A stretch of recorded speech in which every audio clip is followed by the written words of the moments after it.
જરા ક્રેન પહેલાં ત્રાસી થઈ એટલે એમને એમ થયું કે હવે પડે છે, એટલે અમે થોડાક દોડ્યા. પછી ત્યાં તો અવાજ થયો એટલે મેં તો બધા મુઠ્ઠીઓ વાળીને દોટ જ કાઢી. પછી કાંઈ પાછું વાળું જોવાનું અમને. તો તમારા ગેટ પર પડ્યું, ગેટ જ આવવા જવાનું બંધ થઈ ગયું? હા, ગેટે આવવા જવાનું મારે બંધ થઈ ગયું. હવે તો મારે અઠવાડિયું બહાર નહીં જવાય. બિલકુલ. આપનું નામ? ડોક્ટર રિધિ કુવાડિયા. રિધિબેન, શું જોયું?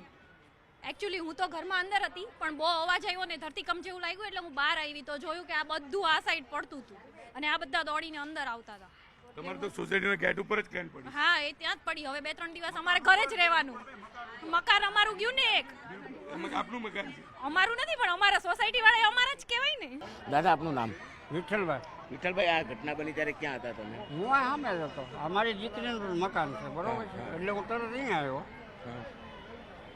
પછી કેવો અવાજ થયો તો? ત્રણ આમ એમ લાગે કે આભ તૂટ્યો, એ હળવો એવા 3 અવાજ આવ્યા, સ્ટેપ બાય સ્ટેપ.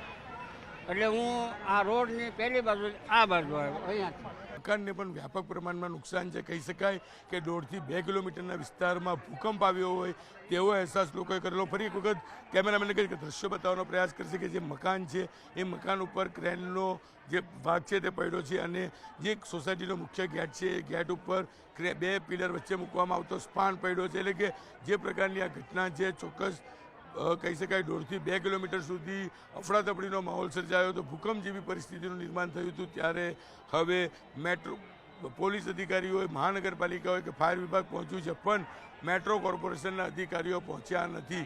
કહી શકાય કે નવું બનેલા મકાન ઉપર જે રીતે ક્રેન પડી છે, એટલે કે આ મકાન હવે ચોક્કસપણે રહેવા લાયક નથી રહ્યું તેવું દેખાઈ રહ્યું છે. કારણ કે ક્રેનનું જે રીતનું વજન હતું ને સ્ટેપ બાય સ્ટેપ 3 વખત મોટા અવાજ આવ્યા, એટલે કે સમગ્ર વિસ્તારમાં ભૂકંપના આંચકા લાગ્યા હોય તેવો અહેસાસ લોકોએ કર્યો હતો. કેમેરામેન ભરત બ્રહ્મભટ્ટ સાથે કીર્તેશ પટેલ, ન્યૂઝ 18 ગુજરાતી, સુરત.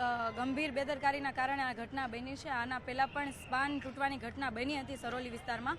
તો એ સમયે પણ મેટ્રો દ્વારા કીધું હતું કે ભાઈ અમે તપાસ કરીશું, તપાસ બાદ જે કાંઈ હશે અમે ખુલાસાઓ માંગીશું. શોકોઝ પણ આપેલી છે જે તે કોન્ટ્રાક્ટરને, પણ ખુલાસાઓ લીધા બાદ શું કાર્યવાહી કરી? કોઈ કાર્યવાહી નથી કરી, કોઈ પગલાં નથી લેવાયા અને એના કારણે આજે બેદરકારી આપણને સામે દેખાય. કેમ કે જે તે કોન્ટ્રાક્ટર હોય એક વખત જો ભૂલ કરે અને એના ઉપર એક્શન લેવાય તો બીજી વખતે ભૂલ કરતા ડરે, પણ આના ઉપરથી એ સાબિત થાય છે કે એના ઉપર શાસકોના હજારો હાથ છે. ખૂબ જ દુઃખદ છે. ગુજરાત મેટ્રો રેલ દ્વારા નિર્માણધીન બ્રિજનું કામ શરૂ હતું, મેટ્રોનું કામગીરી શરૂ હતું. થોડા દિવસ પહેલાં જે સ્પાનમાં તિરાડ પડી ત્યારે પણ સુરત મહાનગરપાલિકાએ ગંભીર નોંધ લીધી હતી અને ગંભીર ચેતવણી પણ ગુજરાત મેટ્રોમેનને આપી હતી લેખિતમાં. આ વખતે પણ આ ઘટના બની છે. વારંવાર આ ઘટના ન બને ત્યારે સુરત મહાનગરપાલિકા દ્વારા ગુજરાત મેટ્રો રેલને જાણ કરવામાં આવી છે. જે પણ અધિકારીઓ, જે પણ કોન્ટ્રાક્ટર હોય તેને કાયદેસર પગલાં ભરે, વારંવાર આવી ઘટના નહીં બને તેની માટે તાકીદ કરે. 30 દિવસમાં 2 ઘટના, સાહેબ 1 મહિનામાં 2 ઘટના. એટલે સુરત મહાનગરપાલિકાએ જાણ કરી છે, કારણ કે આખો પ્રોજેક્ટ ગુજરાત મેટ્રો રેલ દ્વારા નિર્મિત છે. રાજન પટેલ, સ્ટેન્ડિંગ ચેરમેન, સુરત.